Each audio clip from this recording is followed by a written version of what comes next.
मर बन के खड़ा रहेगा, आप लोग अंदर जाओ।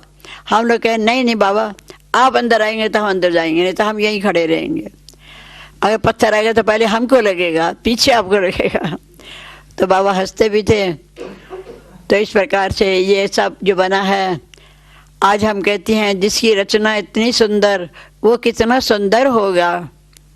तो फिर बाबा ने ये जो पहला हॉल ये बना, हिस्ट्री हॉल, तो बाबा इतने खुश हुए कि चलो एक हॉल तो बना है, बैठने की जगह बच्चों की तो बनी है। इस पर बाबा बहुत प्रसन्न होते थे। और बाबा ने हम बच्चों की पालना बहुत तरह से की है, खाने से पीने से।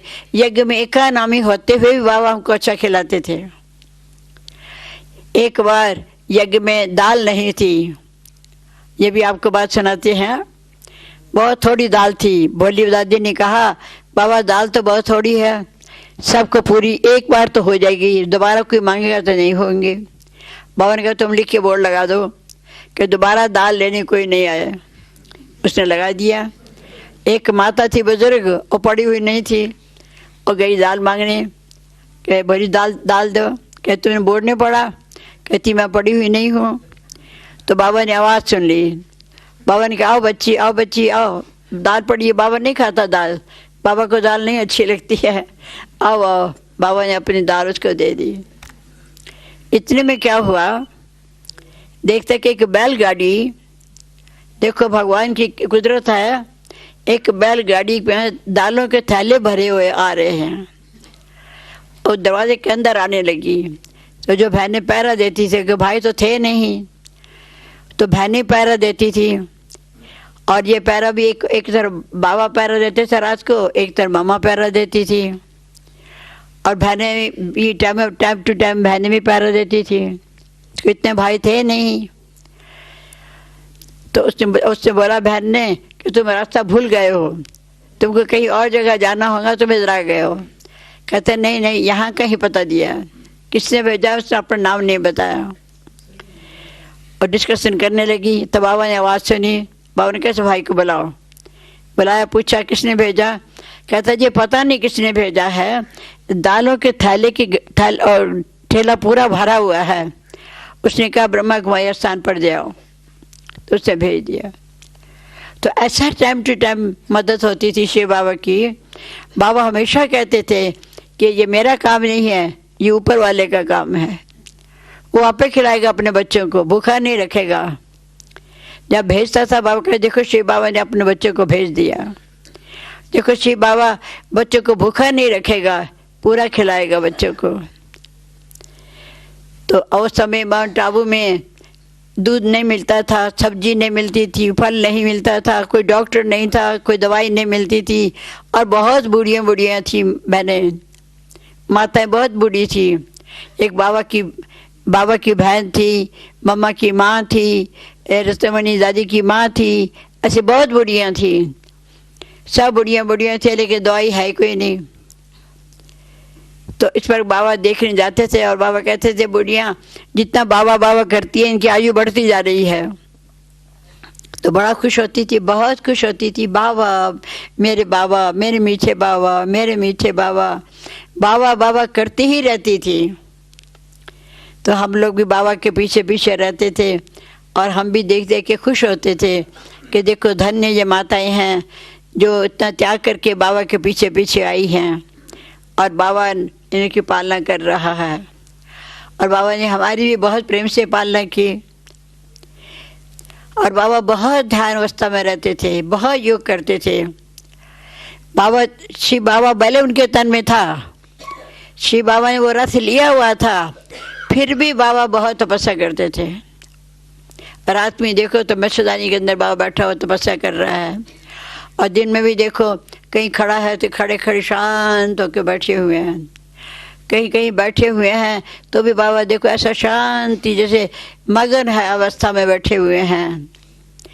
एक बार अमेरिका वाली मोहिनी बहन और हम दोनों गए बाबा के पास मिलने के लिए, और बाबा ऐसे ही बैठे थे जैसे कोई दो आदमी बात कर रहे होते हैं और मगन होते हैं।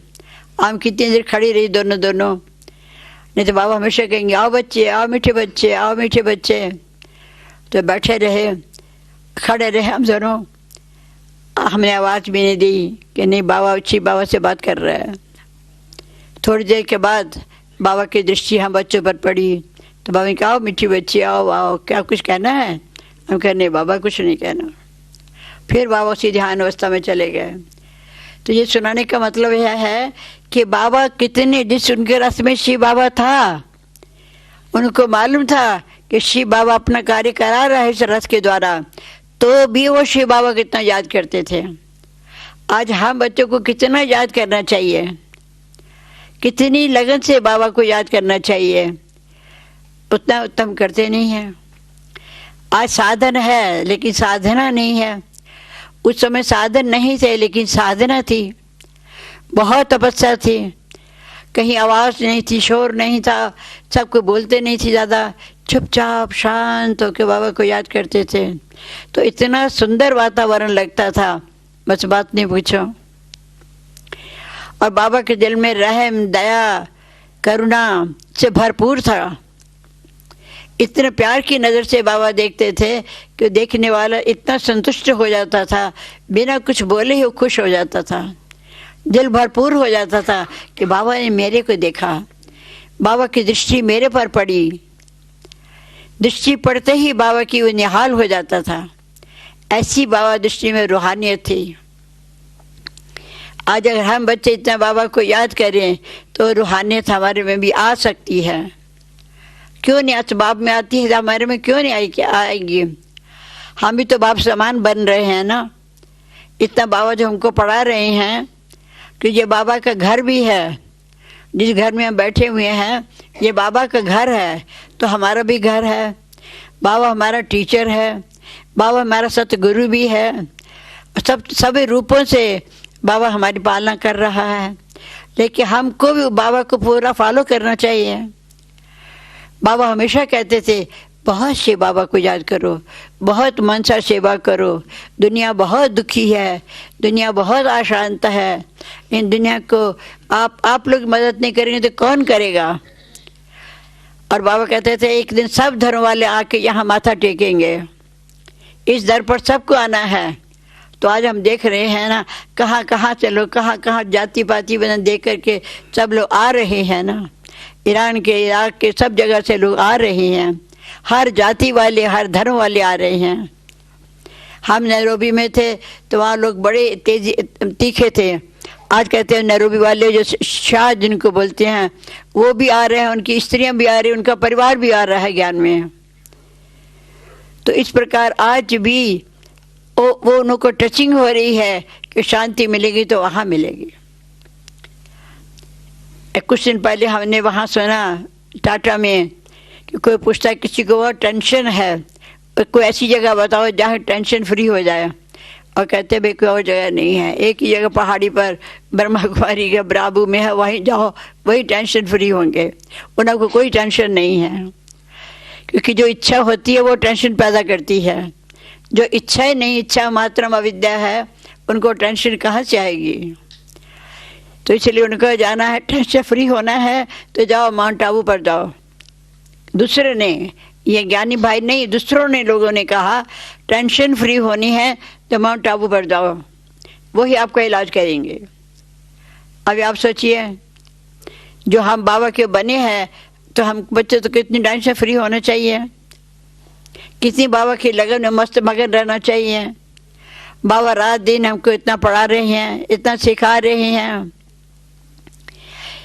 तो एक बार बाबा का धर्मराज जब देखा, आपको वो भी सुना देते हैं। एक बार हमारा जब पाठ संघर्ष का चल रहा था, संघर्ष चले गई, ज्ञान में चलने बाद संघर्ष चले गई ही, खूब चल रहा था संघर्ष का पाठ। तो हम थोड़ी दूरी पर उन्होंने मकान बनाया कि ब्रह्मा कुमारी से थोड़ा दूर जाए, मकान दूरी पर बनाया। और सवेरे जब हम 4 बजे आते थे तो कुत्ते भौंक रहे हैं, रोड की लाइट बंद हो जाती है, टॉर्च लेके चलते हैं, टॉर्च बंद हो जाती है तो लालटेन लेके चलते हैं। तो ऐसे चलते चलते पहुंच जाते थे।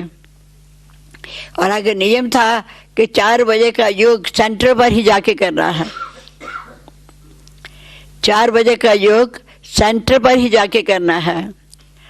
तो जब आते थे तो रास्ता इतना बारिश की बूंदाबांदी होती थी, कीचड़ भी होता था, कुत्ते भी भौंक रहे हैं, लाइट भी नहीं है, ऐसी हालत में भी चलते जा रहे हैं, कुछ होश नहीं है कहाँ जा रहे हैं। इतना बाबा अपनी प्यार से खींचत ले जा रहा है। तो जब वहाँ पहुँचे तो आए कमला नगर में आए, जहाँ पहला सेंटर था, तो वहाँ क्लास हुआ। क्लास पूरा होने के बाद सब अपने अपने घर में चली गई, हम भी चले। तो जब को बस बदली करनी पड़ती थी रास्ते में, तो जब बस बदली करने लगी तो सुना कि आज बाबा सेंटर पर आ रहे हैं। बाबा दिल्ली में थे, लेकिन बाबा दूर एकांत जगह पर रहते थे। तो हमने कहा कि चलो हम दूसरी बस क्या करनी है, वापस बस से चलते हैं, शेर बाबा का क्लास करके फिर वापस घर जाएंगे। तो हमने उतर करके एक बस से दूसरी बस की टिकट ले ली और बस में बैठ करके फिर वापस सेंटर पर चले गए। जाके जो बहन जी का कमरा था उसमें जाके हम सो गए और बोल दिया कोई हमारे लिए पूछना आए तो बोल देना यहाँ नहीं है। क्या झूठ बोलाती हो? मैं कि हमारे लिए आज झूठ बोलो, कोई हर्जा नहीं है। तो हम जाके सो गई। तो रात के लखीपति आया, पूछा यहाँ पुष्पाल है? बोले नहीं, आई नहीं है यहाँ पर। तो चली गई, सब बातें गई तो वो भी चली गई। बोले घर तो पहुँची नहीं है, कि मालूम नहीं कहाँ गई। फिर उसने समझा गई होंगी तो बाबा के पास ही गई होंगी और कहीं नहीं जाएगी। फिर जहाँ बाबा रहते थे 10 किलोमीटर 12 किलोमीटर दूर, फिर वो वहाँ गया। वहाँ जाके पूछा, गुलजार दादी की मदर थी, जिसको ऑलराउंडर दादी कहते थे, जब वो थी तो उनसे पूछा कि यहाँ आई है? बोले नहीं, यहाँ तो नहीं आई। तो कहाँ गई? रात को 12:30 बज गए तो वापस गया। जब सवेरा हुआ तो जगदीश भाई, हम और गुलजार दादी तीनों हम टैक्सी को किया हुआ था, टैक्सी में बाबा के पास गए। जब आगे आगे वो माता जा रही है कहने के लिए बाबा को कि रात को आज उसका पति आया पूछने के लिए, और पीछे पीछे हम लोग जा रहे हैं, सीढ़ी चढ़ रहे हैं। तो बाबा ने पूछा पता करो वो कहाँ गई रात को? रात को 12 बजे आया, कब घर पहुँचा होंगे? रात के 1-2 बज गए होंगे। इतनी बाबा के दिल में उसके लिए प्यार सुनिए। फिर क्या हुआ? फिर हम बीच से हमने आवाज़ लगाई, बाबा मैं यहाँ हूँ। बोले तुम यहाँ हो? और रात को तुमको ढूंढता रहा और तुम यहाँ हो? क्या कैसे हुई? फिर बताया कि रात को हम बाहर रहे, उसे टैक्सी में हम यहाँ आए, हमने सोचा बाबा का क्लास करके फिर जाएंगे। बस बाबा आज से बैठ के, बाबा जाएगा नहीं क्लास, आज बाबा क्लास कराएगा ही नहीं। एकदम बाबा बहुत सीरियस हो गए। जो बाबा कभी सीरियस नहीं होते, उस दिन बाबा सीरियस हो गया कि नहीं बाबा क्लास में जाएगा ही नहीं, आज क्लास कराएगा ही नहीं। तो हमने पीछे से कहा बाबा दुनिया ठुकराती है, आप भी ठुकराते हो। इतना कहा, बाबा की आंखें भर के आई। बाबा की आंखों में कभी पानी आता नहीं था, पर आंखों में पानी आ गया, लेकिन बाहर नहीं टपकता था। हमारे तो लोग तो बाहर ही टपक जाते हैं। फिर हम कहा अच्छा मैं जा रही हूँ। मैं नीचे उतर आई तो बाबा ने पीछे 2-3 भाइयों को भेजा, जगदीश भाई जी को भेजा, औरों को भेजा, जाओ जाओ जैसे कुछ खिला पिला के भेजना। तो हमने कहा कि सब मेरे पीछे आए, कुछ आ लेके आया, कटोरी लेके आया। हमने कहा नहीं हम कुछ नहीं खाएंगे, हम ऐसे ही जाएंगे। और ठंडी हवा चल रही है, सर्दी का मौसम था, तो हम सीधा बस भी थोड़ा दूर मिलती थी, अब तेज़ी से अपना चलती जा रही हैं। और जाके बस में हम बैठे। जब घर पहुँचे तो कहने आज तुम्हारा फैसला होगा, चलो आज तुम्हारा फैसला करेंगे। क्या ठीक है। अब जलने का, मैं कहा रात का भी कुछ नहीं खाया, दिन का भी नहीं खाया, रात का भी नहीं खाया। अब थोड़ी भूख प्यास तो लगी थी, तो हम किचन में गए तो वहाँ गिलास में दूध पड़ा था। मैंने समझा रात को हम दूध पीते हैं, इसलिए रात को नहीं आई तो मेरे लिए रखा होगा। मैंने उठा के वो दूध पी लिया। बाद में उनसे पूछा दूध मेरे लिए रखा था? बोले नहीं, आज को बिल्ली जूठा कर गई थी, वो पड़ा था। ओए होए होए, इतना ख्याल हुआ, बिल्ली जूठा कर गई, वो दूध आज का मुझे मिला। तो मैं बहुत बहुत अब बाहर निकले कैसे, अब तो पी लिया, अंदर चला गया। तो इस प्रकार कई घटना होती थी। फिर जब बाबा को सुनाते थे तो बाबा को बहुत दया आती थी, बहुत धर्म करते, बहुत बाबा प्यार करते थे। बच्ची कोई बात नहीं, थोड़ा दिन सहन कर लो, हर्जा नहीं है।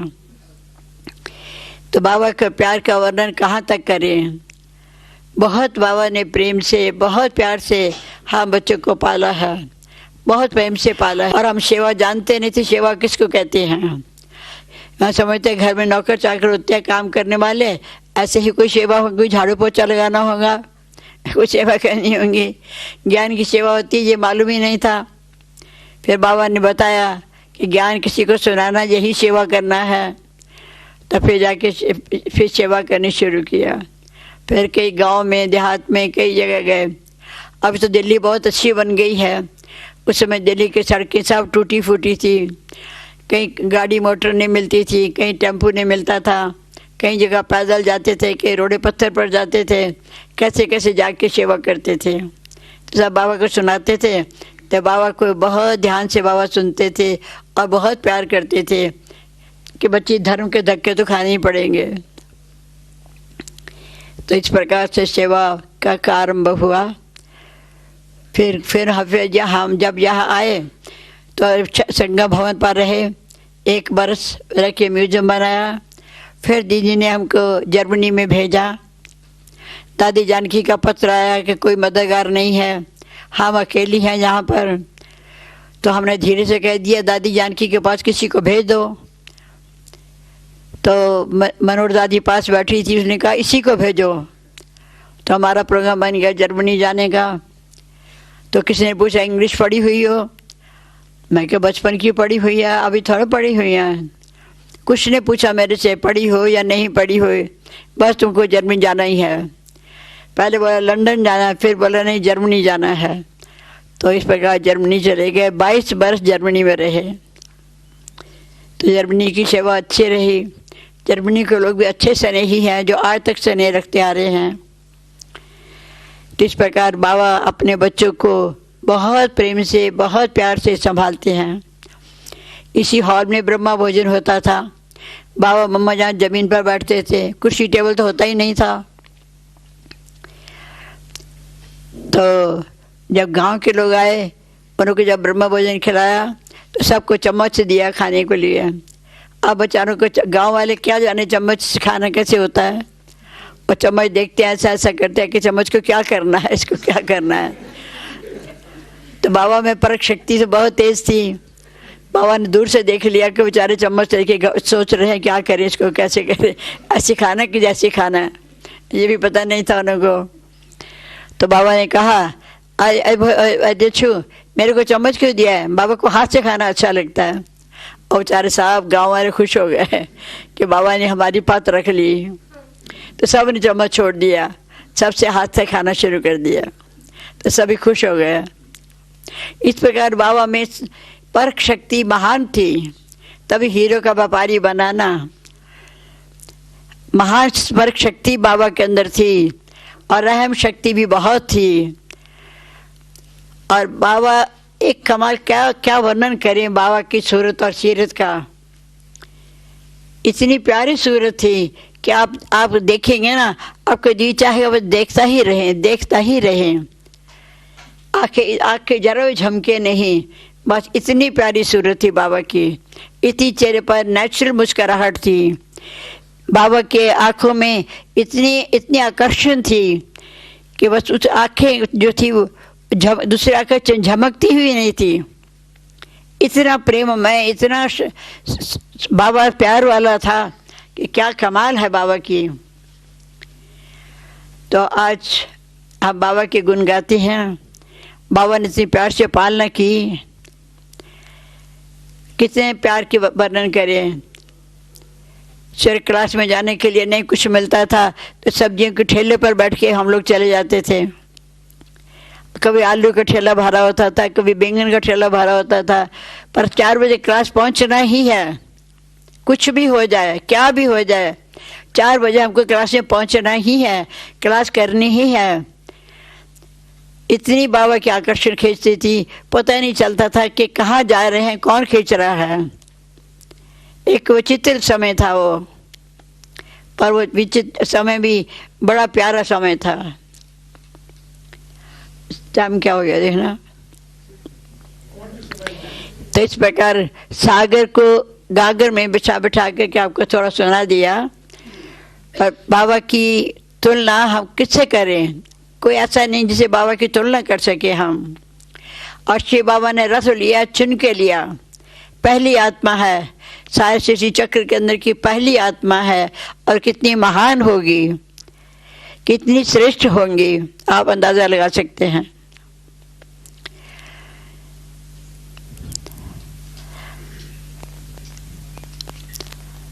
और बाबा जी बताते थे कि देखो धर्मराज भी यही होगा। धर्मराजपुर अगर बाबा के फरमान पर नहीं चले, अवज्ञा की, बाबा की श्रीमत का पालन नहीं किया, तो यही फिर उस धर्मराज के दरबार में मिलेगा। देख लो, ये चेहरा देख लो, यही मिलेगा धर्मराज के दरबार में।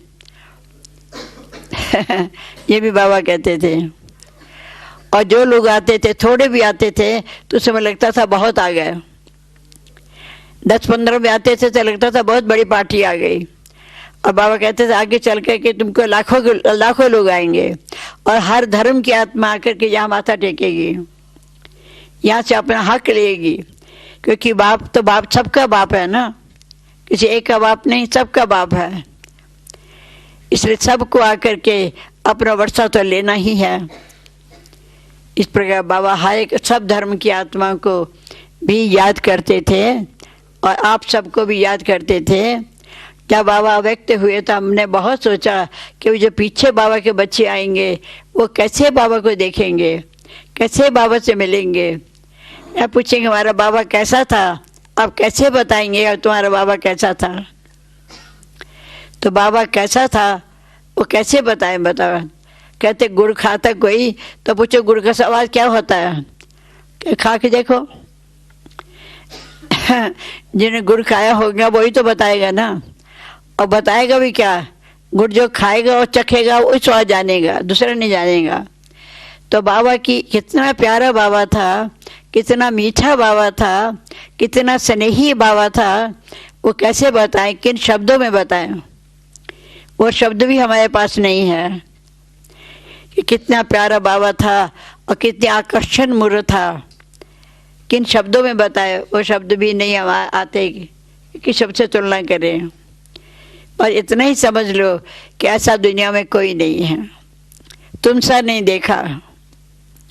बस बाबा जो तुम हो, तुम सा नहीं देखा, बस यही कह सकते हैं। अनुभव बड़ा निराला है, तुम्हारे साथ का अनुभव बड़ा निराला